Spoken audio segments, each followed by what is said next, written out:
नमस्कार। जीएसटी की master class में आप सभी का स्वागत है। जीएसटी यानी गुड्स एंड सर्विसेज टैक्स, माननीय प्रधानमंत्री के शब्दों में कहें तो गुड और सिंपल टैक्स। वित्त मंत्रालय ने देश भर से तमाम सवालों के आने के बाद ये फैसला लिया कि जीएसटी की मास्टर क्लास 6 दिनों के लिए शुरू की जाएगी और ख़ास तौर पर वित्त मंत्रालय के अधिकारी इस वक्त राष्ट्रीय मीडिया केंद्र नई दिल्ली में आ चुके हैं। मैं स्वागत करता हूं श्री हसमुख अधिया जी का, जो कि राजस्व सचिव हैं भारत सरकार के। बहुत बहुत शुक्रिया सर वक्त निकालने के लिए। वनजा एस सरना मैम, जो कि चेयरपर्सन है सीबीसी की, वो भी इस वक्त डायस पर मौजूद हैं। श्री महेंद्र सिंह, जो कि सदस्य हैं central board of excise and customs में, सर आपका भी बहुत बहुत स्वागत है।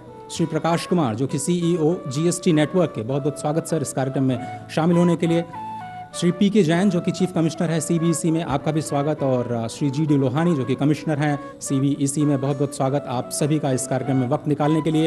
ये जो पूरा प्रोग्राम है वो दूरदर्शन के राष्ट्रीय नेटवर्क पर इस वक्त बिल्कुल लाइव आप देख रहे हैं। साथ ही साथ जो सोशल मीडिया हैंडल्स हैं PIB इंडिया, PIB_India, ट्विटर पे इस वक्त लाइव चल रहा है। लाइव वेबकास्ट आप देख सकते हैं pib.nic.in पर।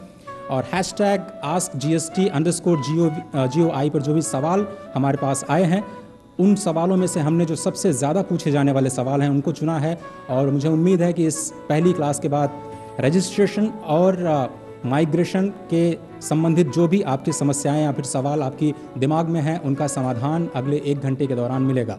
मैं सबसे पहले श्री हसमुख अधिया जी, जो कि राजस्व सचिव हैं भारत सरकार, उनका निवेदन करता हूं कि वो इस वक्त पंजीकरण पर अपना प्रेजेंटेशन दें और उसके बाद फिर जो दूसरा प्रेजेंटेशन और जो सवाल और जवाब का सिलसिला है उसकी शुरुआत करेंगे।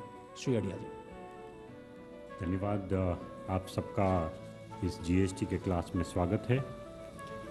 जीएसटी की बात करें तो एक स्पष्टता में कंज्यूमर्स के लिए, देश के आम लोगों के लिए देना चाहूँगा। कुछ ऐसे सवाल हमारे पास आए हैं कि भाई मैं कुछ खरीदने गया, मुझे बिल में CGST और SGST दोनों 99% लगाया है, तो क्या ये डुप्लीकेशन है? मुझे दो बार टैक्स लगाया गया है। इस तरह के सवाल कंज्यूमर के मन में होते हैं। तो मैं उनको समझा दूं कि GST का जो भी रेट होता है, जो डिसाइड किया है, मान लो किसी आइटम के ऊपर 12% है या 18% है या 5% है, तो उसको एग्जैक्टली 2 भाग में अलग किया जाता है। एक पोर्शन जो SGST, स्टेट GST कहलाता है, वो स्टेट गवर्नमेंट को डायरेक्ट जाएगा, इसलिए उसका नाम अलग है। और एक CGST जो कि सेंट्रल गवर्नमेंट को जाता है। बिकॉज स्टेट और सेंटर ने मिलकर ये टैक्स बनाया है, इसलिए वहीं एक टैक्स का इक्वल बंटवारा हो रहा है। इसलिए नाम के वास्ते आपको 2 टैक्स दिख रहे हैं, SGST, CGST, बट दोनों का जो टोटल है वो फाइनल GST का रेट है, जो कि उस आइटम के ऊपर एप्लीकेबल है। तो लोग इसके बारे में कंफ्यूज ना हो, इसलिए मैं ये बात कहना चाहता हूँ। GST की जब शुरुआत कर रहे हैं तो सबसे पहला मसला आता है लोगों के पास कि रजिस्ट्रेशन कब करना है, किसको करना है, कैसे करना है। ये सब विषय हर आदमी को फेस करता है, ट्रेडर को, नए ट्रेडर को। तो उसके लिए आज का ये क्लास है। मैं सबसे पहले आपको हमारी जो पहली स्लाइड है उससे समझाना चाहूँगा कि जिनका भी टर्नओवर 10 जो स्पेशल कैटेगरी स्टेट है, 11 ऐसे स्पेशल कैटेगरी स्टेट है जो कि नॉर्थ ईस्ट के सब स्टेट है, और जो हिमाचल, उत्तरांचल, ये जो स्टेट है स्पेशल कैटेगरी स्टेट, 11 स्टेट ऐसे है जिनको 10 लाख की लिमिट लागू होती है, और बाकी पूरे इंडिया को 20 लाख की लिमिट लागू होती है। तो अगर किसी ट्रेडर का या मैन्युफैक्चरर का पिछले साल का टर्नओवर 10 लाख या 20 लाख से ऊपर है तो उसको ज़रूर रजिस्ट्रेशन लेना पड़ेगा। अब ये जो हम टर्नओवर की बात करें उसमें क्या क्या चीज़ गिनी जाएगी, if you can go to slide number 2, इसमें आएगा कि आपका खुद का टैक्सेबल सप्लाई हो या एग्जाम सप्लाई भी आ जाएगा। मान लो मैं एक उदाहरण के रूप पे कि जो पेट्रोल पंप है, तो पेट्रोल पंप से टैक्सेबल सप्लाई होता है, वो क्या होता है, जो ऑयल, मशीन ऑयल बेचते हैं वो GST में है, लेकिन पेट्रोल और डीजल GST में नहीं है। पेट्रोल और डीजल जो है वो अलग टैक्स है उसके ऊपर, तो वो GST का टैक्सेबल नहीं है। बट फिर भी पेट्रोल पंप का टर्नओवर जो है वो पूरा माना जाएगा, उसका जो exam exempt as well as taxable supply, तो टर्नओवर में दोनों गिना जाएगा 20 लाख की लिमिट डिसाइड करने के लिए। एक्सपोर्ट अगर आप कर रहे हैं तो उसका टर्नओवर भी माना जाएगा, पिछले साल अगर आपने एक्सपोर्ट किया है तो, और इंटरस्टेट सप्लाई भी पिछले साल किया है तो वो टर्नओवर भी माना जाएगा। लेकिन इस साल में अगर आपको इंटरस्टेट सप्लाई करना है तो फिर 20 लाख की लिमिट नहीं लगने वाली है, 20 लाख की लिमिट आपके लिए नहीं है। तो मैं फिर से पॉइंट स्लाइड नंबर 1 पे आऊँगा कि इंटरस्टेट सप्लाई जिसको भी करना है, चाहे उसका टर्नओवर 20 लाख से अधिक हो या 20 लाख से नीचे हो, लेकिन दूसरे स्टेट में अगर माल बेचना चाहते हैं कोई भी व्यक्ति, तो उनको ज़रूर रजिस्ट्रेशन कराना पड़ेगा। जो 20 लाख की लिमिट है एग्जेम्पशन की, और इवन 75 लाख की जो लिमिट है, जो कंपोजिशन लिमिट है, वो दोनों उसी स्टेट में जो अपना बिजनेस करना चाहते हैं, अपना खुदरा कारोबार करना चाहते हैं, जो छोटा कारोबार है उनके लिए है। जो एक स्टेट से दूसरे स्टेट में अगर माल भेजना चाहते हैं उनके लिए ये लिमिट नहीं है, वो उसी स्टेट के लिए है। Exemption limit as well as composition limit दोनों उसी स्टेट के लिए है। लेकिन मैं आपको ये बता दूं कि आप दूसरे स्टेट में अगर आप एग्जेम्पशन में है 20 लाख से नीचे, या आप 75 लाख से नीचे कंपोजिशन में है, तो आप दूसरे स्टेट में माल नहीं बेच सकते, लेकिन दूसरे स्टेट से माल मंगा सकते हैं, परचेस कर सकते हैं आप, लेकिन आप दूसरे स्टेट में माल नहीं बेच सकते अगर आप कंपोजिशन में है या अनरजिस्टर्ड कैटेगरी में 20 लाख से नीचे में है। तो तीसरा पॉइंट ये है कि कुछ लोग ऐसे भी कंफ्यूज हो जाते हैं कि आपको किस किस स्टेट में रजिस्ट्रेशन कराना है। अगर आप एक स्टेट से दूसरे स्टेट में माल भेजते हैं तो जिस स्टेट से आप माल भेज रहे हैं उसी स्टेट में आपको रजिस्ट्रेशन करवाना होगा। जिस स्टेट में आप माल भेज रहे हैं किसी और पार्टी को, उस स्टेट में आपको रजिस्ट्रेशन कराना जरूरी नहीं है। सो जहाँ से आपका सेल का कारोबार, जहाँ से बिक्री होती है आपकी, और जहाँ से आप माल भेज रहे हो दूसरे स्टेट में, उस स्टेट में आपका रजिस्ट्रेशन होना चाहिए। ना माल का भी हो सकता है, सर्विसेज का भी हो सकता है। जैसे एक आदमी किसी एक स्टेट में अगर सर्विस दे रहे हैं और वो सर्विस दूसरे स्टेट के लाभार्थी को दे रहे हैं, लेकिन क्योंकि वो बिलिंग वहाँ से नहीं कर रहे दूसरे स्टेट से, वो तो एक ही स्टेट से सर्विस दे रहे हैं। एक स्टेट में बैठ के आप पूरे इंडिया को सर्विस दे सकते हो, लेकिन उसके लिए आपको एक ही स्टेट में रजिस्ट्रेशन कराना होगा। लेकिन अगर आपकी एक ब्रांच दूसरे स्टेट में भी है, आपको वहाँ भी सर्विसेज का बिजनेस मिल रहा है, उसका बिलिंग आप उस स्टेट में से भी कर रहे हैं, तो फिर आपको उस स्टेट में भी कराना पड़ेगा, वरना नहीं कराना होगा। एक है कि अगर आपको कभी कैजुअल रजिस्ट्रेशन लेना है, कोई एक इंसिडेंस के लिए आपको कोई कॉन्ट्रैक्ट मिला, जीएसटी में आप रजिस्टर्ड नहीं है, किसी एक काम को मिला है, उस काम के लिए आपको एक मान लो कैजुअल रजिस्ट्रेशन लेना है, तो कैजुअल रजिस्ट्रेशन वाले को भी कंपलसरी लेना होगा। And non resident taxable person आप है तो भी आपको रजिस्ट्रेशन लेना जरूरी है, उनको 20 लाख का लिमिट वगैरह अप्लाई नहीं होगा। नेक्स्ट पॉइंट इज़ कि अगर जो है आपको रिवर्स चार्ज में देने की रिस्पॉन्सिबिलिटी है, जैसे ट्रांसपोर्ट सेक्टर में रिवर्स चार्ज में देने की आपकी रिस्पॉन्सिबिलिटी है, तो वो भी उनको भी कंपल्सरीली रजिस्ट्रेशन कराना होगा। इलेक्ट्रॉनिक कॉमर्स ऑपरेटर, जितने भी इलेक्ट्रॉनिक ट्रेड वाले हैं, all the companies which are having electronic trading platform, उनको सबको रजिस्टर कराना है। एंड अगर आपने कोई एजेंट अपॉइंट किया है तो भी एजेंट को भी वो करना है, रजिस्ट्रेशन लेना है। We go to the next point, when who do not have to register, this is also important, कि जो मैंने बताया कि कंपलसरी किसको करना ही करना है। अगर 20 लाख से ऊपर है, इंटरस्टेट सप्लाई दे रहे हैं तो वो सबको कराना ही कराना है, लेकिन किसको नहीं कराना है। अगर आप ऐसी कमोडिटी का व्यापार कर रहे हैं जो कि एक्सक्लूसिवली एग्जेम्प्ट कैटेगरी में है, फॉर एग्जांपल अनाज, गेहूँ, मतलब जो धान्य का आप व्यापार करें जो कि पूरा, या आपका मिल्क का व्यापार है तो मिल्क भी पूरा एग्जेम्प्ट है, मान लो मिल्क और ऐसी कमोडिटी, और ऐसे अगर पूरी एग्जेम्प्ट कमोडिटी का पूरा व्यापार कर रहे हैं तो फिर आपको जीएसटी का रजिस्ट्रेशन लेने की ज़रूरत नहीं है। अगर आप एग्रीकल्चरिस्ट है, जिसकी डेफिनेशन उसमें दी हुई है कि जिसमें ज़मीन में से कुछ उगा रहे हैं आप, वैसे एग्रीकल्चरिस्ट है, तो भी आपको इवन इफ आपका प्रोडक्शन 1 करोड़ का भी क्यों ना हो, मान लो जो कृषिकार है उसका उत्पादन 1 करोड़ से ज़्यादा हो रहा है साल में, 1 करोड़ का टर्नओवर है उसका, लेकिन वो कृषिकार है इसलिए उसको रजिस्ट्रेशन नहीं लेना है। और जो लोग कुछ ऐसी सर्विसेज है, फॉर एग्जांपल ट्रांसपोर्ट जो कि रिवर्स चार्ज में है, तो फिर उसको ट्रांसपोर्टर खुद को, जैसे फॉर एग्जांपल ओला और उबेर, वो भी कंपलसरीली रिवर्स चार्ज में है, तो टैक्सी ड्राइवर को वो रजिस्ट्रेशन लेने की ज़रूरत नहीं है। उसका जो एग्रीगेटर है ओला उबेर, वो रिवर्स चार्ज में पे कर रहा है टैक्स, इसीलिए उसको लेने की ज़रूरत नहीं है। नेक्स्ट, रजिस्ट्रेशन जो है हमेशा पान नंबर के आधार पे ही होगा। तो अगर आप अपना पान नंबर बदलना चाहते हैं तो फिर तो आपको नया रजिस्ट्रेशन ही लेना पड़ेगा। पान नंबर के आधार पे ही रजिस्ट्रेशन मिलता है। सो अगर कोई आदमी बोलता है कि भाई मैं पान नंबर बदलना चाहता हूँ, तो पूरा रजिस्ट्रेशन ही बदलना पड़ेगा।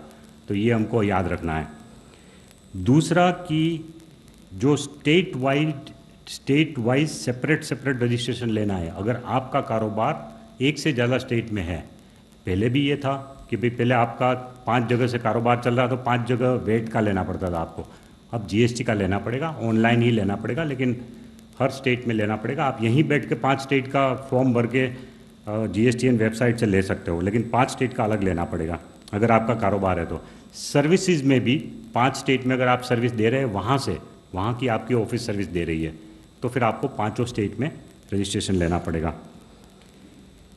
एक स्टेट में एक पान के ऊपर एक ही रजिस्ट्रेशन नंबर मिल सकता है, जिसमें 2 एक्सेप्शन है। नॉर्मली एक पान नंबर के ऊपर एक स्टेट में एक ही रजिस्ट्रेशन मिल सकता है, उसमें 2 एक्सेप्शन है।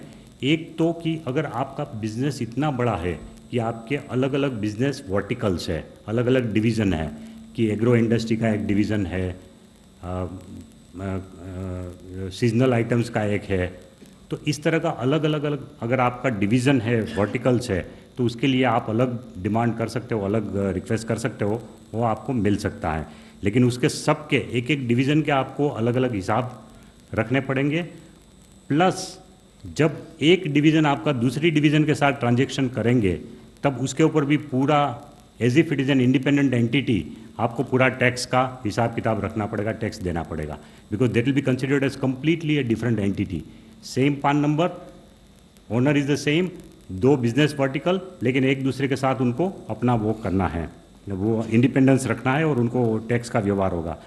और दूसरा जो एक्सेप्शन है वो कि अगर आपका एक यूनिट डोमेस्टिक टैरिफ एरिया में है, एक SEZ में है, तो भी आपको अलग अलग नंबर मिल सकते हैं, क्योंकि SEZ में जब सामान बेचते हैं आप, तो वो it is considered as good as export, इसीलिए आपको IGST वगैरह का व्यवहार आएगा उसमें। इसीलिए SEZ में अगर आप माल भेज रहे हैं, अगर SEZ में आपका एक यूनिट है और एक दूसरे में है उसी स्टेट में, तो एक ही स्टेट के अंदर 2 नंबर आपको मिल सकते हैं। लेकिन अगर आपके एक ही SEZ में 2 यूनिट है, तो फिर एक ही यूनिट एक नंबर से काम चल सकता है। लेकिन अगर मान लो मतलब कि किसी का भी एक डोमेस्टिक एरिया में है और एक से ज़्यादा SEZ में यूनिट है, तो 2 नंबर मिल सकते हैं, इस तरह से हो सकता है। कब कराना है रजिस्ट्रेशन?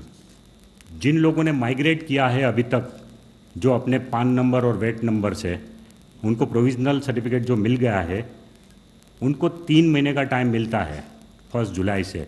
लेकिन हमारी उनको एडवाइस होगी कि जितना जल्दी हो सके आप वो फॉर्म नंबर B भर दो।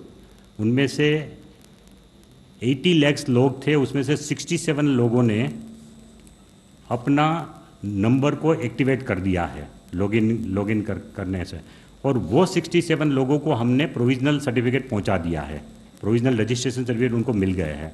तो वो प्रोविजनल रजिस्ट्रेशन सर्टिफिकेट के आधार पे 3 महीने तक अपना बिजनेस चालू रख सकते हैं।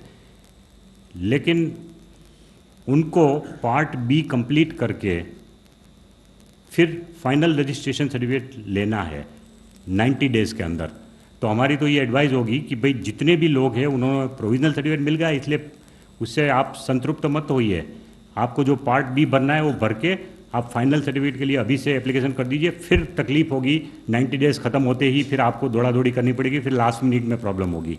इसलिए हमारी पूरी एडवाइस है कि वो तुरंत उसको भी ख़त्म करें काम।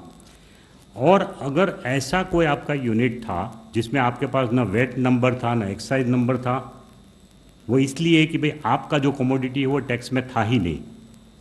जैसे कपड़े वाले हैं टेक्सटाइल में, फैब्रिक मैन्युफैक्चरर्स और फैब्रिक के ट्रेडर्स है, उनका वेट में भी नहीं था, एक्साइज में भी नहीं था, अब 5% टैक्स लगा है, तो उनको सबको तुरंत रजिस्ट्रेशन की एप्लीकेशन करनी है। Maximum they can continue their business up to 30 days without registration, but अगर 30 डेज के अंदर रजिस्ट्रेशन नहीं लिया तो फिर they will not be allowed to continue their business. So they must be careful. उनको अभी से अपना न्यू रजिस्ट्रेशन एप्लीकेशन दे देना चाहिए और वो उसका रिपोर्ट मतलब उनको नंबर ले लेना चाहिए 30 डेज के अंदर। नेक्स्ट, कौन कौन से फील्ड है जो रजिस्ट्रेशन में, ये एक्चुअली जीएसटीएन का विषय है बट मैं अपने में कवर कर रहा हूँ। काफ़ी क्वेश्चन आए इसके ऊपर कि कौन कौन से ऐसे विषय है जो कि आप खुद चेंज कर सकते हो ऑनलाइन। आपने एक रजिस्ट्रेशन ले लिया और आपको पूरी डिटेल उसने डाल दी, अब उसमें से कुछ फील्ड आप चेंज करना चाहते हो, तो उसमें कुछ फील्ड ऐसे हैं जो कि आपको चेंज करने के लिए अथॉरिटी की परमिशन चाहिए, तो आपको ऑनलाइन अप्लाई करना होगा वो चेंज करने के लिए। फॉर एग्जांपल बिजनेस का नाम बदलना है तो दैट इज़ वन। सेकंड कि आपको अपना प्रिंसिपल प्लेस ऑफ बिजनेस या एडिशनल प्लेस ऑफ बिजनेस जो आपने उसमें एड्रेस डाला है वो एड्रेस में चेंज करना है, तो फिर आपको अथॉरिटी को एप्लीकेशन देना है। मेन पार्टनर या डायरेक्टर का जो नाम है उसमें कोई अगर चेंज करना है, किसी कंपनी में मान लो एक डायरेक्टर का भी चेंज होता है, तो भी आपको उसके लिए अथॉरिटी को ऑनलाइन एप्लीकेशन देनी है, मैनुअल नहीं देनी है, ऑनलाइन ही एप्लीकेशन की फैसिलिटी है। और ये फील्ड के अलावा बाकी कोई भी फील्ड है वो सब आप अपने आप लॉगिन करके बदल सकते हो, आपको अथॉरिटी की वेट करने की ज़रूरत नहीं। फॉर एग्जांपल क्या क्या डिटेल आप डालते हैं, आप डालते हैं कि बैंक अकाउंट की डिटेल डालते हैं कि आपका बैंक अकाउंट कौन सा है। अगर बैंक अकाउंट बदल गया तो आप अपने आप बदल सकते हैं उसको ऑनलाइन जाके, उसके लिए आपको किसी की वेट करने की ज़रूरत नहीं है। फिर आप उसमें ये भी डाल रहे हैं, आपको हम पूछ रहे हैं कि भाई 5 मेन आइटम ऑफ बिजनेस कौन सी है, उसका HSN कोड दीजिए। अब आपके पास तो 20, 25, 30 आइटम भी हो सकती है, हम नहीं चाहते कि हम सब आइटम का लिस्ट ले आपसे। 5 आइटम की जगह है उसमें जीएसटीएन के वेबसाइट में, वो 5 आइटम का आप HSN कोड दे दीजिए जो मेन आइटम है उसका, बाकी सब आइटम आप अपने पास रखिए, हमें ज़रूरत नहीं है। बट उसमें भी अगर आप चेंज करना चाहते हैं अपने मेन आइटम ऑफ बिजनेस, तो वो सब भी आप उसमें चेंज कर सकते हैं। और अपना फ़ोन नंबर और ईमेल आईडी वो भी आप बाद में चेंज कर सकते हैं अपने आप, जिसमें आपको अथॉरिटी को पूछने की ज़रूरत नहीं है। लेकिन अगर बेसिक चेंज है, जो आपकी पीढ़ी है, जो आपकी फॉर्म है, उसके नाम में डिफरेंस है, ओनरशिप में डिफरेंस है, या प्लेस ऑफ बिजनेस में अगर डिफरेंस है, अगर उसमें कोई चेंज है तो वो आपको करना है। Next, my last slide today is about कि कुछ लोग पूछ रहे हैं कि हम वॉलंटरीली रजिस्ट्रेशन ले या ना लें। वॉलंटरी रजिस्ट्रेशन संभव है, अगर 20 लाख से भी नीचे का आपका टर्नओवर है तो भी आप वॉलंटरीली रजिस्ट्रेशन ले सकते हो। उसके फ़ायदे क्या होगा और उसका नुकसान क्या है, मैं दोनों बता दूं। अगर आप रजिस्ट्रेशन लेते हैं तो आप B2B ट्रांजैक्शन कर पाएंगे। पर्टिकुलरली कुछ ऐसे लोग जो है जो कि बड़ी फर्म को सप्लाई कर रहे हैं माल, तो बड़ी फर्म नहीं चाहेगी कि हम अनरजिस्टर्ड डीलर से लें, इसीलिए आप खुद रजिस्टर करवा लेंगे तो आप उनको भी सप्लाई कर सकते हैं, B2B को सप्लाई कर सकते हैं, वो एक फ़ायदा है। और दूसरा कि वरना क्या होगा कि आप जिस रजिस्टर्ड डीलर को दे रहे हैं, मान लो आप अगर कंज्यूमर को बेच रहे हैं तो नो प्रॉब्लम, बट अगर आपका नाता रिश्ता किसी बिजनेस वाले से उनको आप सप्लाई कर रहे हैं तो उनको रिवर्स चार्ज में पे करने की रिस्पॉन्सिबिलिटी आती है। आपने तो टैक्स नहीं पे किया बिकॉज यू आर अनरजिस्टर्ड, लेकिन आप अनरजिस्टर्ड है, लेकिन हमारा जो सेक्शन 9(4) है वो 9(4) के तहत वो उसको रिस्पॉन्सिबिलिटी आएगी रजिस्टर्ड डीलर को। अगर आप खुद रजिस्टर्ड है तो वो चिंता नहीं है, तो आपसे सब लोग माल खरीदेंगे, अगर B2B वाले भी आपसे माल खरीद सकते हैं। इसका नुकसान क्या है कि अगर आप एक बार रजिस्टर करा लेंगे तो आपको पूरे के पूरे सप्लाई के ऊपर टैक्स तो देना ही है, फिर आपको एग्जम्पशन की लिमिट नहीं मिलती। आप ये नहीं कह सकते कि 20 लाख तक मैं हूँ इसलिए मुझे टैक्स नहीं भरना है। एक बार रजिस्टर करा लिया उसके बाद 5 लाख का भी टर्नओवर है तो भी आपको 5 लाख के ऊपर टैक्स भरना पड़ेगा। इसीलिए अगर आप लिमिट के पहले है तो you can avoid to register अगर आप नहीं चाहते हैं तो।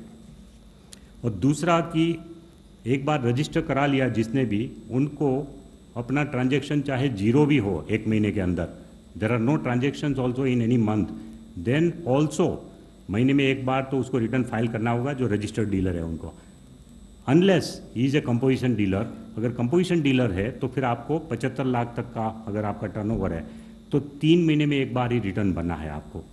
लेकिन अगर आप रेगुलर रजिस्टर्ड है तो आपको हर महीने करना होगा। अब मैं रिक्वेस्ट करूंगा जो मिस्टर प्रकाश को कि जो GSTN की तरफ से जो प्रोसीजर है रजिस्टर कराने की, माइग्रेट कराने की, उसके बारे में थोड़ी बात करें। धन्यवाद सर। अभी तक आपको राजस्व सचिव साहब ने बताया कि कैसे रजिस्ट्रेशन की क्या प्रक्रिया है और एनरोलमेंट की क्या प्रक्रिया है।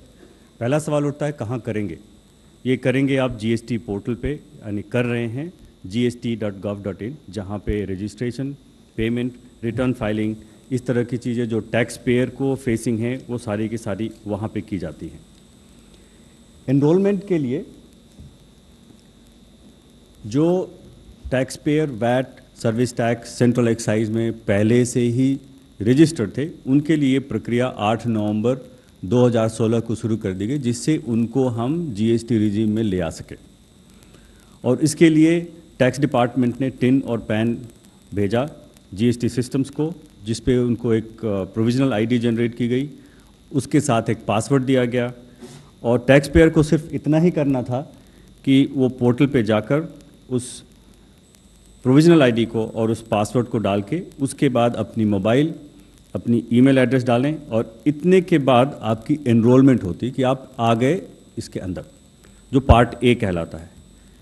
उसके बाद उसकी पार्ट B है जो रजिस्ट्रेशन और एनरोलमेंट दोनों में बिल्कुल एक तरह की है और जिसका पूरा उदाहरण सचिव महोदय ने अभी दिया कि अलग अलग हिस्से हैं, जिसमें कि बिजनेस डिटेल्स है, प्रोमोटर्स की डिटेल्स है, उसमें आपकी प्रिंसिपल प्लेस ऑफ बिजनेस है, एडिशनल प्लेस ऑफ बिजनेस है, ऑथराइज सिग्नेटरी है, बैंक है, गुड्स एंड सर्विसेज जो डील करते हैं, ये सब आप भरते हैं और उसको भरने के बाद आपका वो पार्ट जो होता है कंप्लीट हो जाता है। अगर आपने पार्ट B भी कर लिया तो आप कहलाते हैं कि आप माइग्रेट हो गए। तो दोनों में डिफरेंस ये है कि अगर आपने सिर्फ अपनी एक्टिवेट किया यूज़र ID पासवर्ड को और आपने ईमेल और मोबाइल डाला तो आप एनरोल हो गए, और जब अगर आपने उसमें पार्ट B भी भर दिया तो आप उसके बाद आप इसमें माइग्रेट हो जाते हैं। अभी तक जैसा कि सचिव साहब ने बताया 67 लाख के 11,000 टैक्स पेयर्स ऑलरेडी एनरोल हो चुके हैं और उसमें से 30 लाख लोगों ने अपना पार्ट B भर के और उनको उसकी भी एक्नॉलेजमेंट दी जा चुकी है। तो पहला सवाल जैसे उन्होंने बताया कि प्रोविजनल सर्टिफिकेट, जितने लोगों को प्रोविजनल ID मिला और जिन्होंने एक्टिवेट कर दिया उन सभी को 67.11 लाख लोगों को उनकी प्रोविजनल सर्टिफिकेट ईमेल से भेज दी गई। साथ ही साथ ये उनके डैशबोर्ड पर भी अवेलेबल है, जब भी वो लॉगिन करें वहाँ से जाकर उसको डाउनलोड कर सकते हैं। और जैसा मैंने बताया कि पार्ट B भरने के बाद जैसा कि 30 लाख लोगों ने कर दिया है, उसके बाद आपकी जो एलिजिबिलिटी हो जाती है परमानेंट रजिस्ट्रेशन लेने के लिए।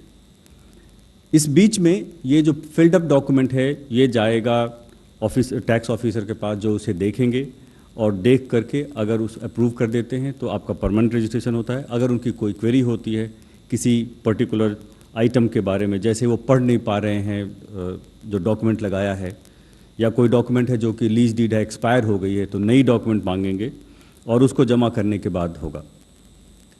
तो रजिस्ट्रेशन और एनरोलमेंट की जो पार्ट B है बिल्कुल एक जैसी है और इसको भरने के लिए हम जनरली हमने वेबसाइट पे भी लगाया है कि इसको करने के पहले ऑनलाइन कुछ चीज़ें आप पहले से करके रख लें। वो क्या चीज़ें हैं? जैसे फ़ोटोग्राफ्स हैं प्रोमोटर्स की, आपकी लीज डीड या इस तरह की जो प्रूफ ऑफ बिजनेस है प्रिंसिपल प्लेस की, वो अब तैयार करके रख लें। इसके बाद ऑथराइज सिग्नेटरी का जो अपॉइंटमेंट है, जिसने भी उसको ऑथराइज़ किया है, उसकी भी स्कैन करके कॉपी रख लें। इतनी सब चीज़ें रख लें तो आपका 10 से 15 मिनट में ये पूरी एनरोलमेंट की जो प्रोसेस है, जो पार्ट B भरने की प्रोसेस है, वो कंप्लीट हो जाती है। और जैसा मैंने बताया कि 30 लाख लोगों ने इसको करके उनको ARN भी दिया जा चुका है। बाकी जो 37 लाख लोग हैं जिन्होंने ये पार्ट बी कंप्लीट किया है या हाफ कंप्लीट है, उनसे हमारी गुजारिश है कि उसे जल्दी करें, जिससे कि आपका ये काम अब पहले हो जाए और आपको परमानेंट रजिस्ट्रेशन मिल जाए। नई रजिस्ट्रेशन की प्रक्रिया चूँकि ये अभी शुरू हुई है 25 जून से, मैं आपको थोड़ा डिटेल में इसको बताऊंगा। इसके लिए आपको एक पैन जरूरी है बिजनेस एंटिटी का, एक मोबाइल नंबर और एक ईमेल आईडी। आप gst.gov.in पे जाएंगे और वहाँ पे ये तीनों आइटम्स अपने स्टेट चूज़ करेंगे, अपना लीगल नाम लिखेंगे, पैन लिखेंगे, मोबाइल नंबर, ईमेल आईडी डालने के बाद आपको OTP भेजी जाएगी इन दोनों पे, मोबाइल पे और ईमेल पे, दोनों OTP इसमें डालनी है। उसके बाद जब ये अगर सक्सेसफुल वेरिफिकेशन हो जाती है CBDT से कि हाँ ये पैन एग्जिस्ट करता है और ये उसी एंटिटी के नाम से जो आपने लीगल नेम दिया है, तो आपको एप्लीकेशन रेफरेंस नंबर या जिसे हम इनफैक्ट उसको TRN कहते हैं, TRN आपको मिल जाता है। TRN डाल करके फिर आप उसके बाद उसकी पार्ट बी भरना शुरू करते हैं, जिसमें कि वही सारी चीज़ें हैं जैसे कि आपकी बिजनेस डिटेल्स हैं, आपकी प्रिंसिपल प्लेस ऑफ बिजनेस है, आपके प्रोमोटर्स हैं, आपके बैंक हैं, additional place of business, goods and services etcetera, dealt, ये सारी डालते हैं। अगर सारी डॉक्यूमेंट डाल दी और उसके बाद इसकी वैलिडेशन की जाती है, जो प्रोमोटर्स की आपने पैन डाला है, ऑथराइज सिग्नेटरी की जो पैन डाली है, इसको भी वैलिडेट किया जाता है CBDT से। और कंपनीज के केस में डिन नंबर, जो डायरेक्टर का डिन नंबर है और कंपनी का जो सिन नंबर है, वो भी MCA के वेबसाइट से उसको वैलिडेट किया जाता है। अगर ये वैलिडेट हो जाती है तो आपको फुल ARN जाता है आपके पास, और उसके बाद ये पूरी फिल्ड अप जो एप्लीकेशन है वो कंसर्न टैक्स ऑफिसर के पास चली जाती है, जिनके पास 3 वर्किंग डे हैं, सैटरडे संडे और छुट्टियों को हटाने के बाद 3 वर्किंग डे है, जिसके तहत वो उस पर कार्रवाई करते हैं। अगर टैक्स ऑफिसर ने उस पर कोई क्वेरी की, जैसा क्वेरी क्या हो सकती है कि मैं जैसे पहले बताया था कि लीज डीड पढ़ा नहीं जा रहा है या एक्सपायर किया हुआ है या कोई और दूसरा डॉक्यूमेंट जो लगाया गया है जो कि ठीक नहीं दिख रहा है, तो उसकी कॉपी मांगेंगे, या कोई इन्फॉर्मेशन दी है जो जिस इन्फॉर्मेशन पे वो उनको और फर्दर डिटेल्स चाहिए। जितनी भी क्वेरी है ऑफिसर एक ही बार क्वेरी रेज कर सकता है, और ये सारी की सारी क्वेरीज एप्लीकेंट के पास उनके पास जाती है। उनके पास फिर 7 दिन का, 7 वर्किंग डेज का समय है, जिसके तहत वो उसकी पूरी जवाब दें, नए डॉक्यूमेंट्स अपलोड कर सकते हैं। उसके बाद ऑफिसर के पास 7 वर्किंग डे है उसको प्रोसेस करने के लिए। अगर वो 7 दिन में नहीं प्रोसेस करते हैं तो ये डीम्ड अप्रूवल में जाता है। उसी तरह से जब पहली बार उनके पास एप्लीकेशन जाती है तो 3 दिन में अगर उसने ऑफिसर ने कोई इस पर कार्रवाई नहीं की तो डीम्ड अप्रूवल में जाएगा। हमारे पास सवाल आ रहे हैं काफ़ी सारे कि मुझे ARN मिल गया लेकिन सर्टिफिकेट नहीं आया। तो जैसा मैंने बताया कि ARN मिलने और सर्टिफिकेट मिलने के बीच में 3 वर्किंग डे है, पहला ये। दूसरा कहते हैं कि हमें समा करने के बाद, ARN मिलने के बाद भी वैलिडेशन एरर आ जाता है। वो इसलिए होता है कि अगर कोई भी डिटेल, जैसे किसी प्रोमोटर का, डायरेक्टर का डिन हो, प्रोमोटर का पैन हो, अगर वो फेल कर गया मैच करने में, तो फिर आपके पास एक ईमेल जाता है कि आपकी ये डेटा फेल कर गई, आप उसको जाकर के दोबारा उसको करेक्ट करिए। RC कहाँ मिलेगी? RC की इंटीमेशन जाती है ईमेल से, साथ ही साथ आपके टैक्स पेयर के डैशबोर्ड पे रखी होती है, जहाँ पे से कोई भी टैक्स पेयर उसको जाकर डाउनलोड कर सकता है और उसको प्रिंट कर सकता है। तो इतनी जानकारी थी कि एनरोलमेंट की और जो रजिस्ट्रेशन की है वो कैसे की जाए और कैसे लोग कर रहे हैं। बहुत बहुत शुक्रिया श्री अढ़िया जी और प्रकाश कुमार जी आपका। और जो राज्य सरकारों में जो तमाम CBEC के अधिकारी हैं और जो ट्रेडर्स हैं और जो टैक्स प्रैक्टिशनर्स हैं वो भी इस कार्यक्रम को लाइव देख रहे हैं, उनका भी एक बार फिर से स्वागत। सर, हमारे पास बहुत सारे सवाल जो हैं वो फ्रीक्वेंटली आस्क्ड क्वेश्चंस हैं, वो एक एक करके मैं आप तक पहुंचाना चाहता हूं, और आपसे गुजारिश है कि आप इन सवालों को एक तरह से जो उलझने हैं लोगों के दिमाग में उनको सुलझाने की ज़रूर कोशिश करें। पहला सवाल है कि मैं एक टैक्सेबल पर्सन हूँ, मेरे बहुत सारे स्टेट्स में बिजनेस है, मेरा टर्नओवर लेकिन 20 लाख से कम है, मैं इंटर स्टेट सप्लाई एक राज्य से दूसरे राज्य में करता हूं, क्या मुझे रजिस्ट्रेशन कराना होगा?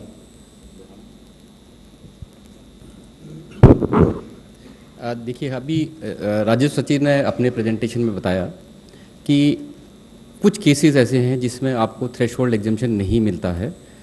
अब इस केस में जो प्रश्न किया गया है, इनका विभिन्न राज्यों में रजिस्ट्रेशन टर्नओवर है और टर्नओवर 20 लाख से कम है, बट वो इंटर स्टेट सप्लाई करना चाहते हैं। अगर इंटर स्टेट सप्लाई करेंगे तो उनको रजिस्ट्रेशन लेना पड़ेगा, बिकॉज जो लोग इंटर स्टेट सप्लाई कर रहे हैं, एक राज्य से दूसरे राज्य में सप्लाई कर रहे हैं, उनके लिए थ्रेशोल्ड एग्जेम्पशन नहीं है। थ्रेशोल्ड एग्जेम्पशन उन लोगों के लिए है जो एक ही राज्य में रहकर और छोटे अपने करदाता हैं और या छोटे लोग हैं जो 20 लाख से नीचे का टर्नओवर कर रहे हैं विद इन द स्टेट, उनके लिए थ्रेशोल्ड लिमिट है। इस तरह के लोग जो इंटर स्टेट करेंगे उनके लिए थ्रेशोल्ड एग्जेम्पशन नहीं है। दूसरा सवाल है जीएसटी नंबर को लेकर के। बहुत सारे जो कारोबारी होते हैं उनको पैन और टैन नंबर जिनके पास होता है उनको टीडीएस डिडक्ट करना पड़ता है, क्या उनको भी एक अलग से जीएसटी आइडेंटिफिकेशन नंबर लेना होगा? देखिए, जिनको टीडीएस करना है उनके लिए भी उनको अलग से टीडीएस के लिए रजिस्ट्रेशन लेना है। यदि वो बिजनेस भी कर रहे हैं, सप्लायर हैं, तो उसके लिए अलग रजिस्ट्रेशन नंबर है और टीडीएस के लिए अलग से लेना पड़ेगा। तो टीडीएस के लिए अलग से और कारोबार के लिए अलग से। तीसरा सवाल ये है सर कि एक ही स्टेट में मैं ट्रेडिंग भी करता हूं और मैन्युफैक्चरिंग भी करता हूं, क्या मुझे दोनों स्थितियों में अलग अलग रजिस्ट्रेशन लेना होगा जीएसटी के तहत? देखिए, एक स्टेट में जैसे सचिव जी ने बताया कि एक स्टेट में एक पैन पे एक ही हमको रजिस्ट्रेशन लेना है। क्या मैं उसमें ट्रेडिंग कर रहा हूँ या किसी मैन्युफैक्चरिंग कर रहा हूँ या कोई अदर एक्टिविटी कर रहा हूँ, तो मेरे को एक ही रजिस्ट्रेशन चाहिए। पर यदि मैं चाहता हूँ, यदि उसकी ऑप्शन करदाता की ऑप्शन पे चाहे तो वो डिफरेंट बिजनेस वर्टिकल्स के लिए डिफरेंट रजिस्ट्रेशन ले सकता है। अगला सवाल ये है सर कि मैं रजिस्ट्रेशन के लिए लाइबल नहीं हूँ, लेकिन क्या मैं वॉलंटरीली इस रजिस्ट्रेशन ले सकता हूँ और इसके असर क्या है, इसके प्रभाव क्या होंगे मेरे कारोबार पे? ये चीज़ तो मैं ऑलरेडी अपनी बात में समझा चुका हूँ। मुझे लगता है सबको ये बात आ गई होगी समझ में। लेकिन एक चीज़ मैं बता दूँ कि जो एक ही स्टेट में एक पान नंबर के ऊपर अगर आप वॉलंटरीली 2 नंबर ले रहे हैं, बिजनेस वर्टिकल अलग है इसलिए 2 नंबर, तो एक चीज़ मैंने जो आपको बताया कि दोनों इंडिपेंडेंट एंटिटी गिनी जाएगी, वो 2 एंटिटी के बीच में भी ट्रांजैक्शन होगा तो टैक्स लगेगा, दैट इज़ 1। एंड सेकेंडली कि कोई ये ना माने कि हम 2 नंबर लेने के बाद दोनों में 75 लाख का बेनिफिट लेंगे। टर्नओवर दोनों का एग्रीगेट गिना जाएगा। एक पान नंबर के ऊपर चाहे आपके एक से ज़्यादा भी जीएसटीआई नंबर एक स्टेट के अंदर है तो उनका सबका टर्नओवर पूरा माना जाएगा। जी, अगले सवाल की तरफ बढ़ते हैं। मेरे पास प्रोविजनल रजिस्ट्रेशन नंबर तो आ गया है, क्या मुझे नए जीएसटी नेटवर्क जो नंबर है उसकी प्रतीक्षा करनी चाहिए? क्या मैं अपने प्रोविजनल रजिस्ट्रेशन नंबर को तब तक इस्तेमाल करना शुरू कर सकता हूं?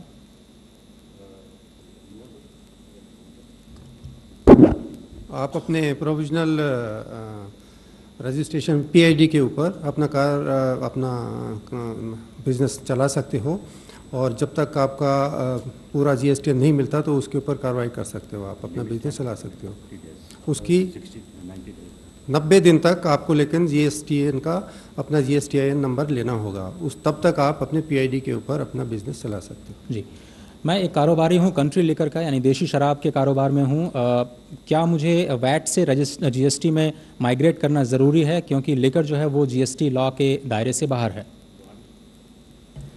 अगर आप एक ऐसी वस्तु में व्यापार कर रहे हैं जो जीएसटी के बाहर है और उसके अलावा आप ऐसा कोई कारोबार नहीं कर रहे हैं जो जीएसटी के अंतर्गत आता है, जैसे कि जो प्रश्नकर्ता हैं इन्होंने कहा कि लिकर में सिर्फ काम कर रहे हैं, तो ये ऐसी वस्तु है जो जीएसटी के दायरे से बाहर है। और ये प्रावधान लॉ में है कि जो लोग ऐसा व्यापार कर रहे हैं जो बिल्कुल जीएसटी के दायरे से बाहर है, उनको रजिस्ट्रेशन लेने की आवश्यकता नहीं है। हैशटैग आस्क गढ़िया पर बहुत सारे जो सवाल हैं उसमें 8वां सवाल ये है कि मैं रजिस्टर करना चाहता हूँ आईएसडी के तौर पर, इनपुट सर्विस डिस्ट्रीब्यूटर के तौर पर, whether I can apply now, या फिर उसका प्रोसीजर क्या है अगर ऐसा करना है तो? आईएसडी के लिए आपको एक सेपरेट रजिस्ट्रेशन लेना है, वो तो एक्ट में प्रोवाइडेड है, तो आप रजिस्टर कर सकते हैं एज अ आईएसडी सेपरेटली। लेकिन उसका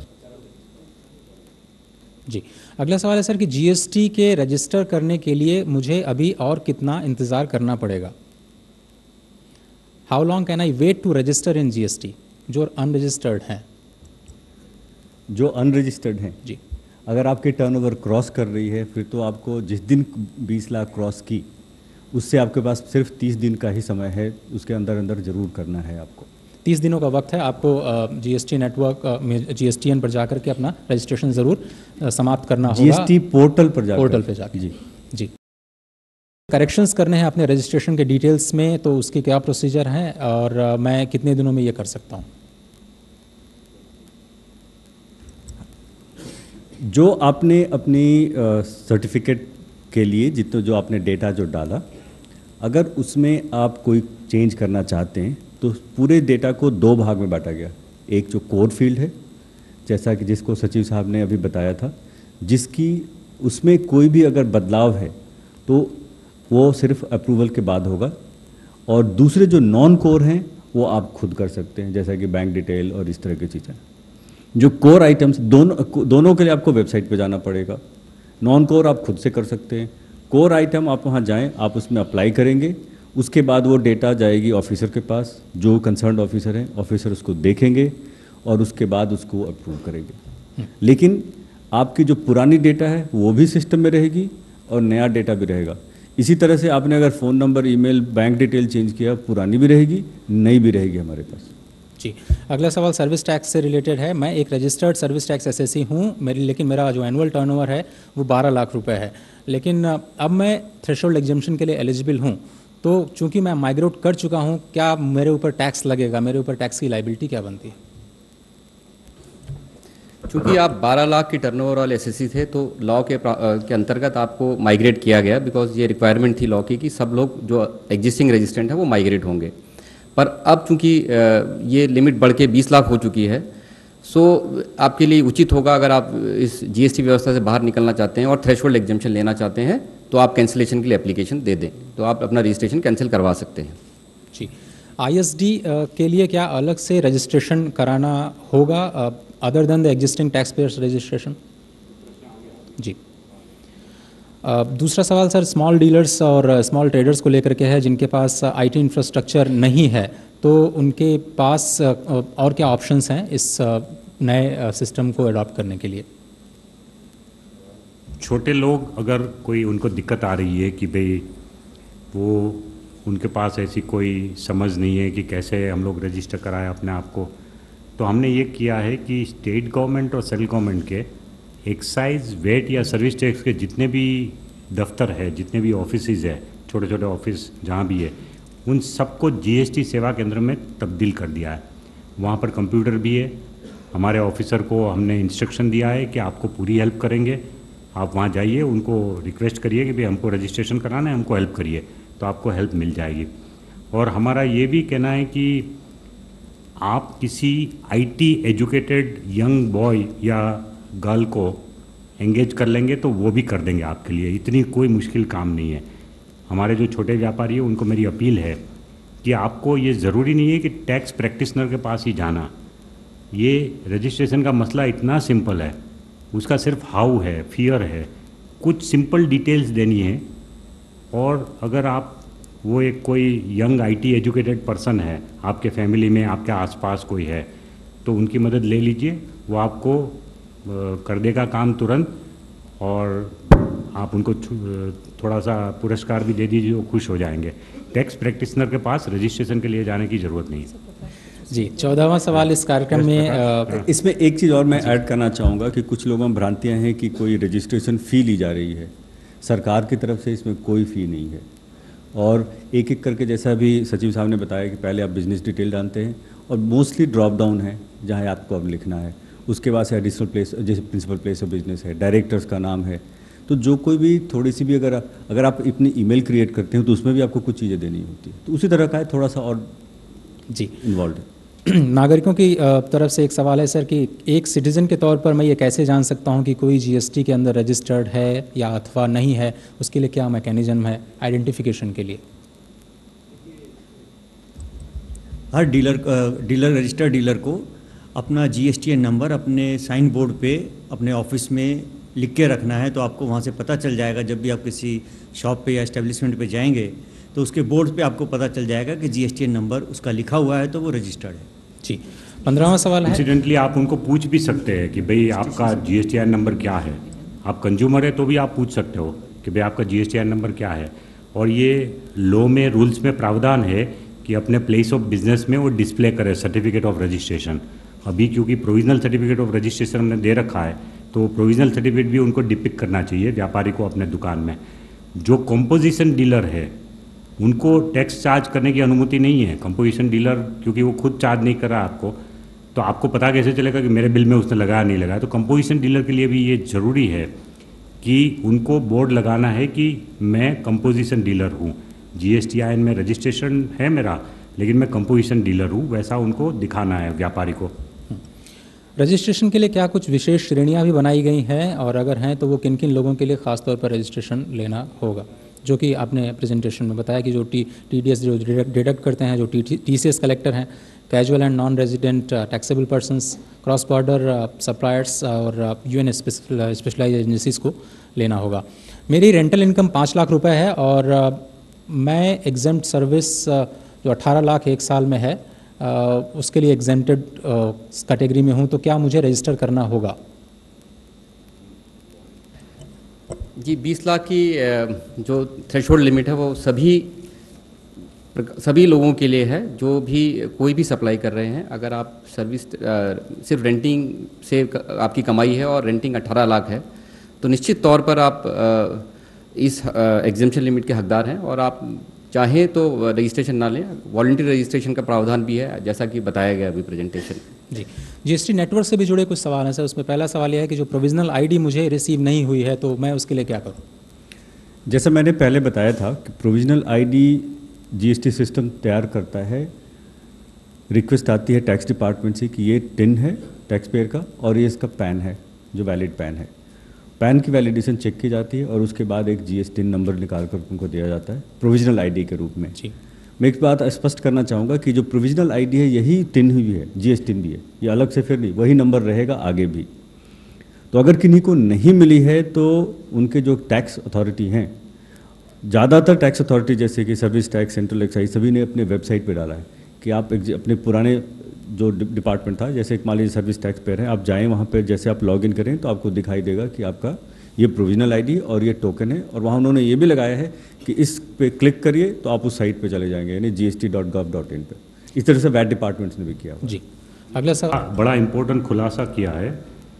देखिए, काफ़ी लोग ये पूछ रहे हैं कि भाई प्रोविजनल ID नंबर तो आ गया, अब मैं बिल बुक छपवाऊँगा तो उसके ऊपर नंबर लिखना पड़ेगा, बाद में क्या दोबारा बिल बुक छपवानी पड़ेगी 3 महीने के बाद? ये नहीं है। आपका जो प्रोविजनल ID रजिस्ट्रेशन नंबर है वही आपका फाइनल नंबर भी बनेगा। इसलिए आप उसी नंबर को डाल के आप अपनी बिल बुक, इन्वॉइस बुक, चलन बुक जो भी बनानी है छपवा सकते हैं, उसमें कोई दिक्कत नहीं है। ओनली थिंग इज़ कि अभी इसको हम प्रोविजनल तब तक कह रहे हैं कि जब तक आपकी पूरी डिटेल नहीं आ जाएगी और आपको फाइनल सर्टिफिकेट ऑफ रजिस्ट्रेशन नहीं मिलेगा तब तक इसका नाम प्रोविजनल होगा। The day you get your final certificate of registration it will automatically become, वो फाइनल सर्टिफिकेट ऑफ रजिस्ट्रेशन में वही नंबर लिख के आएगा कि आपका GSTIN नंबर यही है। तो ये बड़ी स्पष्टता है। आप सबको विनती है कि ये मेहरबानी करके कन्फ्यूज़न नहीं फैलाए। Same number will remain with you.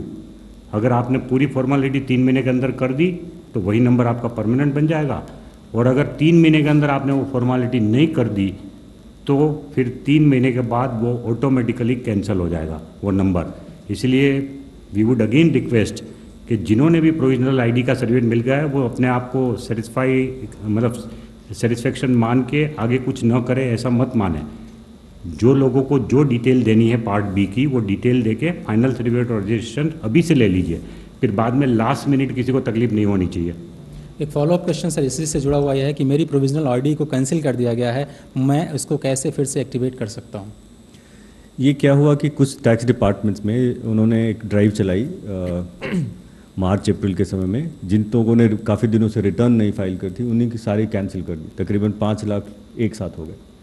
फिर उसके बाद लोगों ने अप्रोच किया तो उनकी रीस्टोर कर दी गई करीब 4 लाख। तो ऐसे जो टैक्स पेयर हैं जिनके से कैंसिल, पहला स्टेप तो उनको ये करना चाहिए कि जाके अपनी पुरानी डिपार्टमेंट की वेबसाइट पे देखें कि वापस आ गए कि नहीं आ गए।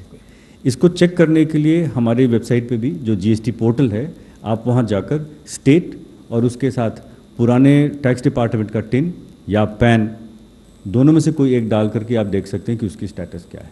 तो दोनों तरीके से आपको पता चल सकता है। और मेरे ख्याल से मेरा पैन नंबर बदल गया है, तो मैं कुछ प्रोविजनल आईडी में कैसे इनकॉर्पोरेट करूँ, ये भी शायद आपने कवर ये कर तो राजस्व सचिव साहब ने कहा कि अगर पैन चेंज हो गया तो आपकी प्रोविजनल आईडी या जीएस टिन ही चेंज हो जाएगा, क्योंकि पूरा का पूरा पैन आपका टिन के जीएस टिन के भीतर जाता है।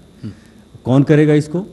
इसमें भी वही है कि जिस डिपार्टमेंट में, सपोज करिए आप वैट डिपार्टमेंट दिल्ली में रजिस्टर्ड थे और आपका पैन चेंज हुआ है और वहाँ पे वैट के ऑफिसर उसको टिन को वही रखते हैं, पैन चेंज कर देते हैं, तो उनके यहाँ से रिक्वेस्ट आएगी, फिर हमारे यहाँ उस पुरानी वाले को कैंसिल करते हैं और एक नया जनरेट करते हैं, उसको वापस भेजते हैं टैक्स डिपार्टमेंट को, टैक्स पेयर को देने के लिए। अगला सवाल है, एप्लीकेशन से जुड़ा हुआ सबमिट करने के बाद में मुझे वैलिडेशन एरर आ रहा है, ये डीएससी, ओटीपी या फिर अमेंडमेंट से जुड़ा हुआ वैलिडेशन एरर है, क्या करना चाहिए? जैसा मैंने पहले बताया था कि वैलिडेशन होती है उन सभी चीज़ों की, जैसा आप पहले आपके जो डायरेक्टर्स प्रोमोटर्स हैं इनके पैन की, कंपनी अगर है तो डायरेक्टर्स आइडेंटिफिकेशन नंबर की, कंपनी के सिन की, और कई सारे लोगों ने ऑथराइज सिग्नेचरी खास करके उन्होंने अपनी आधार भी दी हुई है। ये सारे जब आप सबमिट कर देते हैं, ARN जनरेट होता है, उसके बाद मिलता है। ये बैच में चलती है और जब अगर किसी का कोई एरर आया तो आपको वहाँ पे सामने अपने पोर्टल पे आपको वैलिडेशन एरर दिखाई देता है। साथ ही साथ एक ईमेल जाता है टैक्स पेयर को उस ईमेल आईडी पे जो आपने रजिस्ट्रेशन में दिया है, ये कहते हुए कि इस डायरेक्टर का ये पैन मैच नहीं कर रहा है या इस डायरेक्टर का ये डिन मैच नहीं कर रहा है, तो ये जाता है और उसके बाद उसके साथ साथ ये भी लिखा होता है कि आप इसको वापस जाएं और उसको फिर से चेक करें और उसको करेक्ट डालें।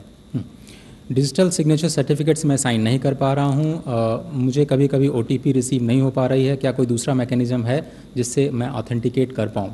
जी, तो पहला तो है कि डिजिटल सिग्नेचर चूँकि बहुत से लोगों के लिए नई प्रक्रिया थी तो दिक्कत है। इसमें क्या 2-3 चीज़ें बहुत ध्यान रखने की वाली हैं कि जिस कंप्यूटर पे आप काम कर रहे हैं उस पे latest version of EM signer हो, जो अवेलेबल है फ्रीली हमारे साइट पे। सेकंड, उस पे आपका रोल जो है वो एडमिनिस्ट्रेटर का हो। इसके बाद पहले आपको रजिस्टर करना पड़ता है DSC को और उसके बाद आप उसे साइन कर पाते हैं। सरकार ने थोड़े दिनों पहले इन सब चीज़ों को ध्यान में रखते हुए, जैसा हम बैंक में OTP आता है उसी तरह का EVC यानी OTP बेस्ड आपके रजिस्टर्ड मोबाइल पे OTP आएगा और उससे भी आप अपने आप को ऑथेंटिकेट कर सकते हैं और कल को आप रिटर्न फाइलिंग में भी कर सकते हैं। लेकिन ये कंपनी और LLP और फॉरेन LLP के लिए लागू नहीं है, उनको DSC से ही करना होगा। और एक और चीज़ बताना चाहूँगा, कंपनियों की संख्या करीब जो हमारे अभी तक इनरोल हुए हैं तकरीबन 4.5 के आसपास हैं, लेकिन 22 लाख टैक्स पेयर्स ने DSC का इस्तेमाल किया है, तो काफ़ी बड़ी संख्या में दूसरे लोगों ने भी DSC का इस्तेमाल किया। जी, रजिस्ट्रेशन सर्टिफिकेट अब कहाँ से मिलेगा वो आपने शायद कवर कर लिया है। अगला सवाल यह है कि अगर मुझे सो कॉज नोटिस मिलता है तो उस केस में मुझे क्या करना होगा? जैसा मैं बताया था आपको कि अगर जब वो पूरी की फिल्ड अप एप्लीकेशन चाहे एनरोलमेंट की हो या रजिस्ट्रेशन की हो टैक्स ऑफिसर के पास जाती है और उसमें से कोई वो कमी देखते हैं या जो कोई आपने डॉक्यूमेंट्स अपलोड किए हैं उसको पढ़ नहीं पा रहे हैं या वो एक्सपायर्ड डॉक्यूमेंट हैं, उसकी टेन्योर ख़त्म हो गई है, जैसे लीज डीड है, तो उस पर आपके पास नोटिस आएगा और वो अलग अलग कॉलम आ जाएगा कि ये डॉक्यूमेंट का ये है या कोई इन्फॉर्मेशन डाली उस इन्फॉर्मेशन के बारे में। फिर आपको उसका जवाब या नया डॉक्यूमेंट 7 वर्किंग डे के अंदर अंदर पोर्टल पे ही जाकर डालना है उसी कॉलम के अगेंस्ट। जी, सिस्टम में मेरे नाम में कुछ स्पेशल कैरेक्टर्स हैं जिसको सिस्टम रिजेक्ट कर रहा है। ये समस्या हमारे पास शुरू में आई थी काफ़ी, जैसे कई सारे नाम हैं जिसमें अपॉस्ट्रोफी एस लगा होता है, डिसूजा। जब हम लोगों ने डिज़ाइन किया था तो हमसे ये मिस हो गया था कि डिसूजा भी नाम में वो स्पेशल कैरेक्टर हैं, या LNT में बीच में एंड है, या HUF में दोनों तरफ ब्रैकेट है। तो अब हमने उन सभी को जितने ऐसे स्पेशल कैरेक्टर्स हैं अब सबको अलाउ कर दिया है और उनके साथ भी अब रजिस्ट्रेशन हो रही है, उसमें कोई दिक्कत नहीं है। सर, मैं 5 आइटम से ज़्यादा उसमें कारोबार करता हूँ लेकिन फॉर्म पे केवल 5 ही आइटम अलाउड हैं, मुझे क्या करना होगा इस केस में? वहाँ पे लिखा हुआ है कि लॉ में लिखा हुआ है कि टॉप 5 आइटम्स आप डालेंगे, 5 गुड्स की और 5 सर्विसेज की, और ये आप एडिट भी कर सकते हैं जैसा कि पहले बताया गया आपको। और अंतिम सवाल, ऑथराइज सिग्नेटरी जो is not sharing user ID और पासवर्ड अगर नहीं मिल पा रहा है, ऑथराइज सिग्नेटरी वो शेयर नहीं कर रहे हैं, तो ऐसे मामलों में क्या कर सकते हैं? ये केस कई जगह पे से हमारे पास आया है कि जिसने किसी का रजिस्ट्रेशन किया, किसी भी कंसल्टेंट ने या कोई थर्ड पार्टी ने, अब वो या तो गायब हो गया या वो कहता है कि मैं नहीं दूंगा आपको, यूज़र आईडी पासवर्ड नहीं दूंगा। अब हमारे लिए समस्या ये है कि कोई भी ऐसे फ़ोन करके या ईमेल करके भेज सकता है कि मैं जैन साहब का हूँ और जैन साहब का यूज़र आईडी पासवर्ड उनका कंसल्टेंट लेके भाग गया। तो इसके लिए तरीका ये किया गया है कि आपके पास अगर ऐसी समस्या आ रही है तो आप अपने टैक्स डिपार्टमेंट के पास जाएं, उनको अपने कागजात दिखाएं, उनके रिक्वेस्ट पे हम उसको रीसेट करेंगे। लेकिन रिक्वेस्ट आनी होगी टैक्स डिपार्टमेंट से, कोई थर्ड पार्टी करें, हम वैलिडेट नहीं कर सकते ना कि कौन वो एक्चुअल है या नहीं है, इस कारण से ऐसा किया गया है इसको। माननीय राजस्व सचिव जी, हमारे पास 10 मिनट हैं, अगर आप अनुमति दें तो कुछ मीडिया से सवाल हम ले पाएँ। प्लीज़ माइक्रोफोन दे दें। और जी सर। मैं प्रशांत हूँ एबीपी न्यूज़ से।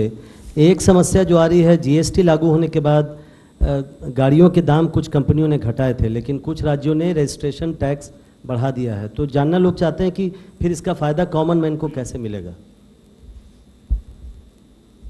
ऐसा है कि जो टैक्स जीएसटी के दायरे में है उसकी चिंता तो जीएसटी काउंसिल कर रही है, लेकिन जीएसटी काउंसिल के दायरे के बाहर कुछ ऐसे टैक्सेस हैं जो कि स्टेट गवर्नमेंट के अधीन है।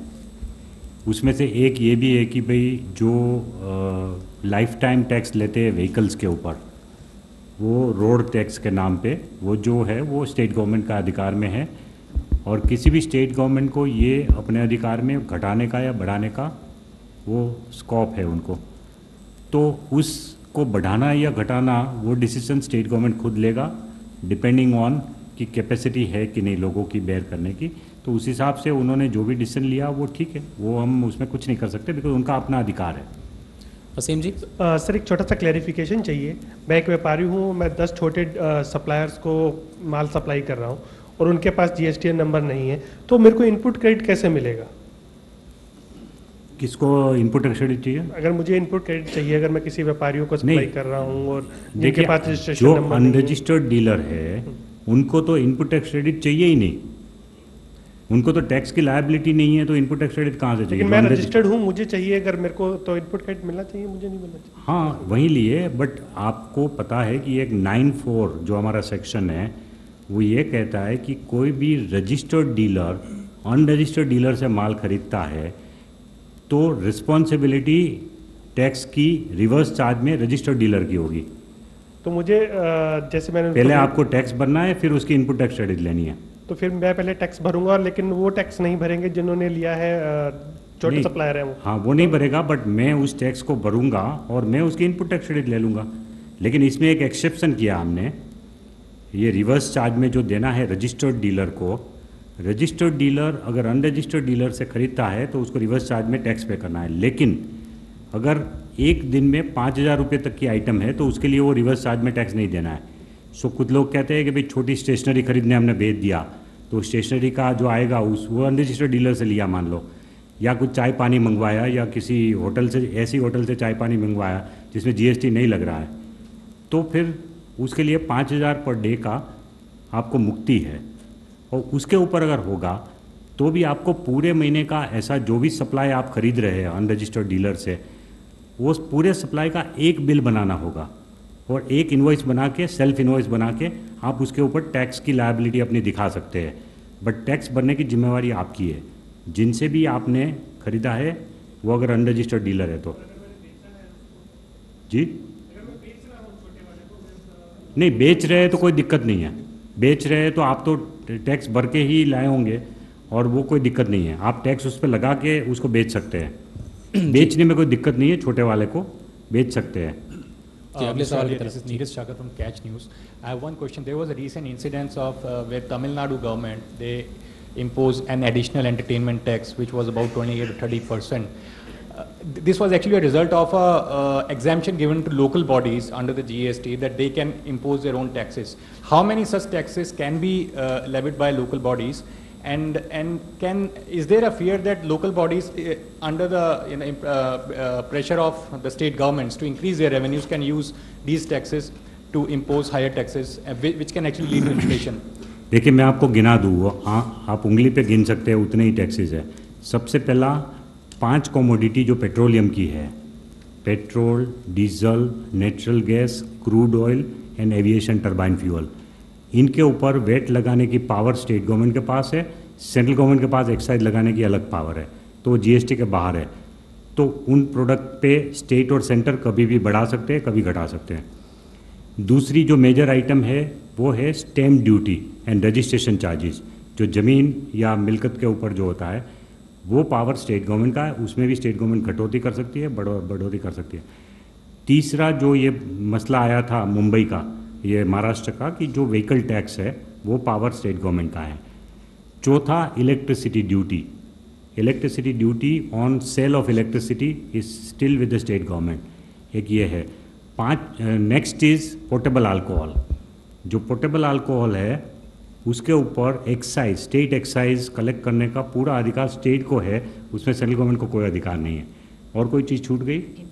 Entertainment tax for local body, entertainment tax जो है सिनेमा वगैरह, उस पर 28% तो जीएसटी लगाया हमने, 28 और 18। अगर 100 रुपये से कम टिकट है तो 18% है, और अगर 100 रुपये से ऊपर है तो 28% जीएसटी लगा है। उसके अलावा स्टेट गवर्नमेंट को अधिकार है कि लोकल बॉडी के बेनिफिट के लिए वो एक्स्ट्रा टैक्स लगा सकते हैं। बस इतने ही टैक्स है जो कि जीएसटी के दायरे से बाहर है। सर मीडिया से एक और भी सवाल है, प्लीज़ अपना परिचय दें और सवाल करें। आपका माइक प्लीज़ ऑन कर लें। Thank you.